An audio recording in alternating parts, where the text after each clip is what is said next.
Hey y'all, it's me, Angelina DM Trailz. I'm an undocumented Latinx drag queen here in Houston, Texas.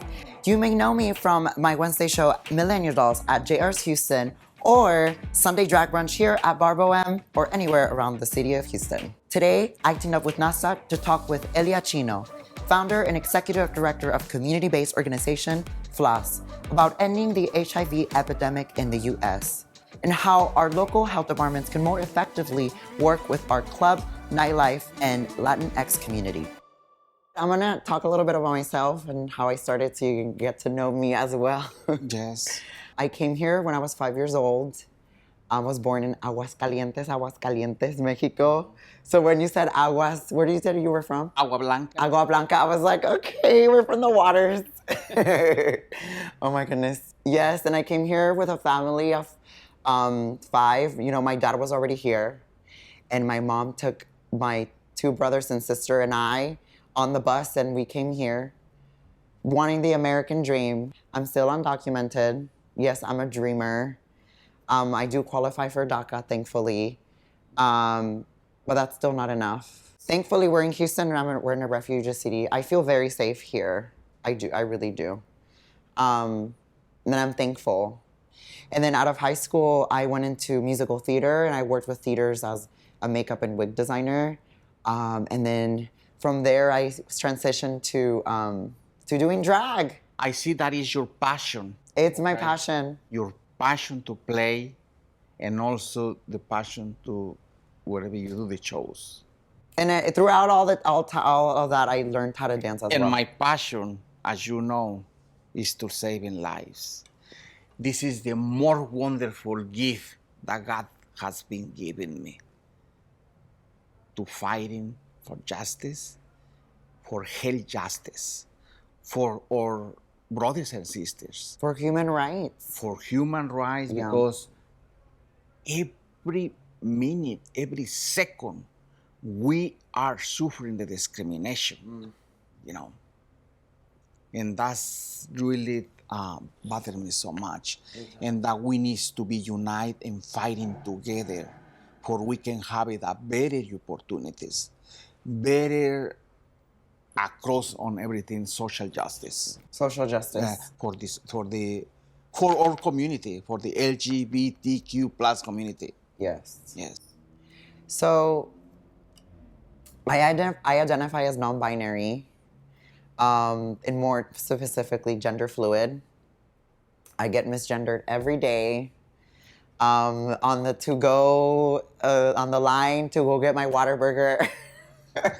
How many people or sisters, they don't have that IDs like that, and they've been discriminated, and they continue to be discriminated every day, okay, in these parts, in this public part. Especially trans people, especially. Yes. But with me identifying as gender fluid, sometimes I feel like more on the male spectrum, sometimes I feel more on the female spectrum, depends on how I'm presenting.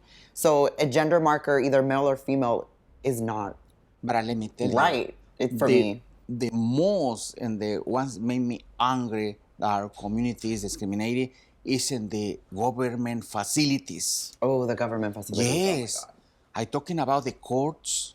The courts. I'm talking about also the health system and the hospitals. Okay. Yeah. Every day I have complaints about that situation. Okay. They see you like the way we are, and they take you out from the bathroom. This is not your place. You're supposed to go to the men's room. I mean, it's a huge lack of education, and it's transphobia, it's homophobia.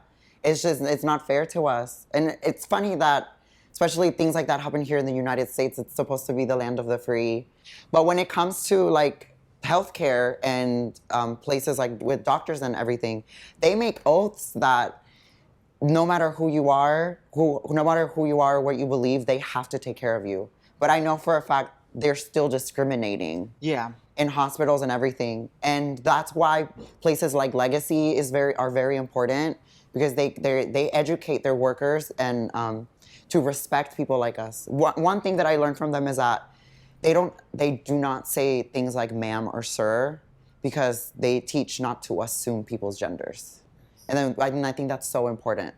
But yes, what I'm hearing a lot is a lot of work on education and educating people and lack of education, especially in the government, especially in our community as well. There's a lot of transphobia and a lot of And also the care system. the cares. Yeah. Oh my God. Oh my goodness. Everybody needs to be educated. Everybody needs to have a training in cultural competency. Cultural competency. Oh my goodness, I've never heard it like that. How to treat people, okay, and also to have people, okay, working the same people that belongs to the target populations. That's the people needs to be working there. Yeah. Doctors needs to be educated about the LGBT community because they don't know, but especially the trans community. We need to have it a career for doctors to be LGBT doctors. Yes. No, but it's important that everywhere. I mean, And we is need the- allies. We need. And it's the same thing for HIV. Not all the doctors know about HIV. Tell me, what are you see right now in the clubs? So I started drag after musical theater, and I was just frustrated because I wanted to be my own star, be my own persona, and part of it, and also remember that part of my rights come from trans people and drag queens. Yes. So yeah, I'm an entertainer. I'm good and everything, but I also remember that where I come from and the people that fought for me. So that's why I'm here today to talk about things like this, because I owe it to them, and that led the way to keep the activism going. Yes, but how you see the in the clubs, bars, cantinas, okay, about the HIV? Well, you know what? Like, so I make new friends every day, and I ask them, like, what do you know about queer history? And a lot of them don't even know about the HIV pandemic. I'm 27. There's a new generation coming up now, and it just seems they just don't know about their history. And it's, at the end of the day, and it's so important because they need to know where they come from, and they need to remember how privileged they are.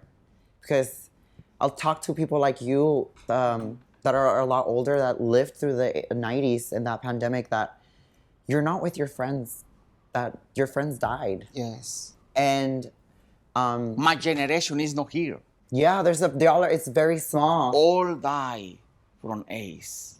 And we're seeing, I mean, there's a huge scene, especially the queer scene, and they need to realize that they're privileged to be alive. Exactly. Because we have better education about sex and HIV and stuff like that, but it's not where it needs to be. But that's why I'm thankful for you to being here and talking to you, because as much as I know, I still get emotional hearing that your friends aren't here. It's so sad. I mean, at what ages did your friends die?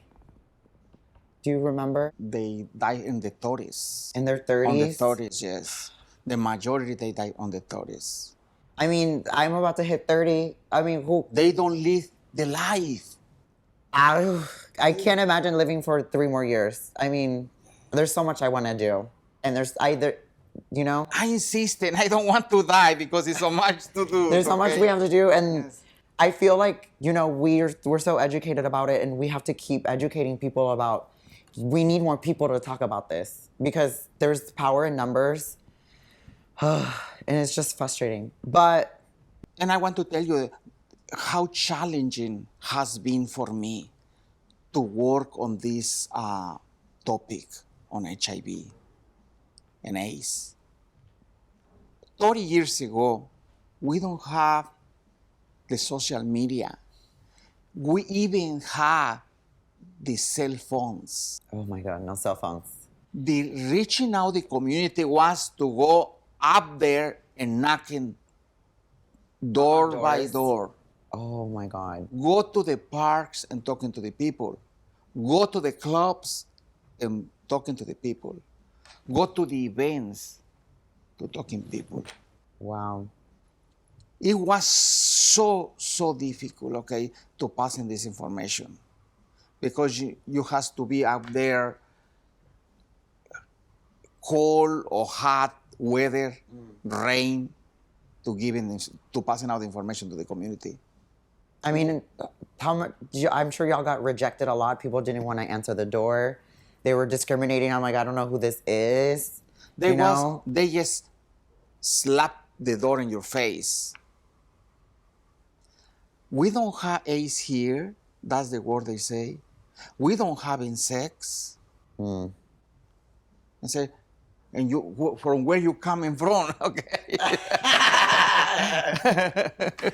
Oh my goodness. But I have a lot to say about the clubs, and it's something that I'm starting to talk about. We have to remember our bars is our safe place, but we're in a different generation now. And we have to remember that not everybody has that education of that, where we come from, why the gay bars, we're not in need of the gay bars to meet gay people anymore. We have social media. So things are different now. They're transitioning to be different. Yes. and They go guess there what? to have fun. Yes, they don't want to listen. And we want to have fun and forget about or the trauma, Yes. the discrimination. They want to forget about the trauma. Okay, or family rejection, okay, the acceptation. We want to be happy there in the bar. And don't bother me, okay? Don't tell me anything. Yes. And especially that our community has been heated about messages about HIV. Condoms, condoms, condoms, condoms. Get tested, get tested. We get annoyed. I We get are so annoyed tired sometimes. of that. Okay, and I understand. Okay. But until something happens, it's like, well, I should have listened. And I'm like, we told you. But yes, it's hard right now at the clubs because they just want to come and have fun. Yes. But that's why I bring up my being a drag queen and getting on the mic and reminding them where they come from and being like, don't forget, you have your rights because of people like me. I take a moment when I'm performing or when I'm on the mic to sometimes mention that because it's important because people do forget. Or there's straight people at the bar. There's people that are not educated and they're like, wait, what's going on? But also the bars, they need to support the community-based organizations that provide HIV education, that provide HIV counseling and testing, because it pisses me off that the health departments, they say, you cannot use the money to provide incentives to encourage people to get tested for HIV. And we have to utilize and make fundraisings, okay, or selling wherever we can sell on the streets, where we can have cash, where we can give it to the people where they can get tested for HIV, for motivating them, to encourage them. Yes. I mean, I don't know if I would. But we need to be consistent. Consistency to do the outreach and provide information. And like you saying, you're using the art, okay? Yes. To attract people, okay? And we do whatever we can do, okay? Like we do like a contest every year, a Flash, Mr. Flash and Miss Flash. But the more important of this contest is to motivate people to come in and getting engaged in the activities and get trust from the organization where they can come in for our services. Yeah, definitely. It's so important. The bars, especially the gay bars, need to come in and let the organizations come in more often. I do agree with that. And also it's a fundraising activity, but the most important is to engage in people and get to know you more, new people to come on board. I need to bring up allies because that's important as well. Nowadays, not only gay people are going to the gay bars anymore. No. It's a lot of straight people too. They want to come and support. They want to watch the shows. And again, like, they don't know what's going on. Also, they want to, have fun with us too. and they themselves might not be educated about what HIV is. Exactly. And it's like, well, hello? Not me because I know gay. When they say, no, don't talk to me. But then they're like, well, can I have your number though? But yes, it's important for the allies to make sure they're educated, especially about HIV and stuff like that. Because if they want to start having fun with us now that it's more socially acceptable, then they need to get on PrEP too. And also, all the community-based organizations and the agencies, hospitals and clinics, we need to work together to help and to be able to help better our community.